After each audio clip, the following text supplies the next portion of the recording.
A sitting president signed off on a giant highway through the jungle.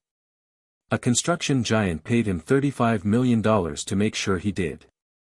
Then, when the law came looking, he didn't go to court. He got on a plane to America. His name is Alejandro Toledo. In 2001, he became the president of Peru, sold to the country as the honest outsider, the man who had clawed his way up from poverty to fix a broken system. For a while, people believed it. Then came the road. It was called the Interoceanic Highway, a massive project to carve a paved route across South America, linking the coast of Peru to the interior of Brazil, straight through the Amazon. On paper, it was progress. Trade, jobs, connection. The kind of legacy a president dreams of putting his name on. But a project that size needs someone to hand out the contract. And the company that wanted it was Odebrecht, a Brazilian construction conglomerate that had turned bribery into a business department. That is not an exaggeration. Odebrecht literally ran a secret unit whose entire job was paying off officials. Investigators later called it the Bribery Division.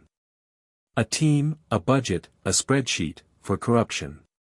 Across Latin America, the company eventually admitted to paying roughly $788 million in bribes, in country after country, to win contracts just like this one.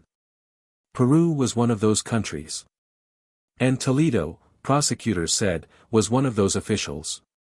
The price to steer the Interoceanic Highway contract to Odebrecht was $35 million. That money didn't land in a bag on a desk. It moved the way real corruption always moves, quietly. Through offshore accounts. Through shell companies. Through an intermediary, so the president's own hands never touched the cash directly.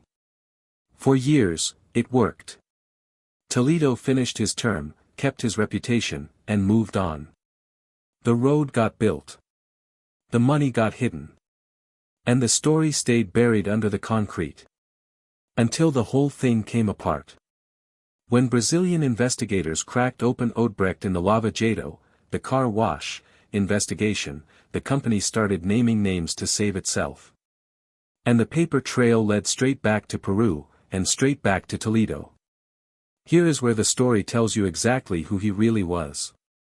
Faced with the evidence, a former president who once branded himself as the clean man of Peruvian politics did not stay and defend himself.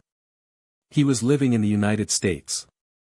And he simply stayed there, in California, and fought, for years, to avoid being sent home. Think about what that means. A man who governed a country used another country as a place to hide from that country's justice. He fought extradition through the American legal system, buying time, betting that the process would outlast the case. It nearly did.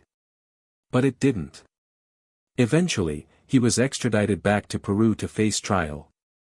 And a court did what the whole saga had been building toward. Alejandro Toledo was convicted of collusion and money laundering, and sentenced to 20 years and 6 months in prison.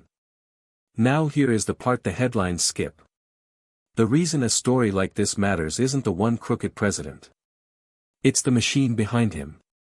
Odebrecht didn't bribe one leader. It helped topple presidents across an entire continent, because the deal it offered was too easy to take. A company that treats corruption as a line item will always find a politician who treats the public purse as his own. So when someone tells you a giant infrastructure project is pure progress, ask the quiet question. Who signed it, who paid them, and where did the money actually go?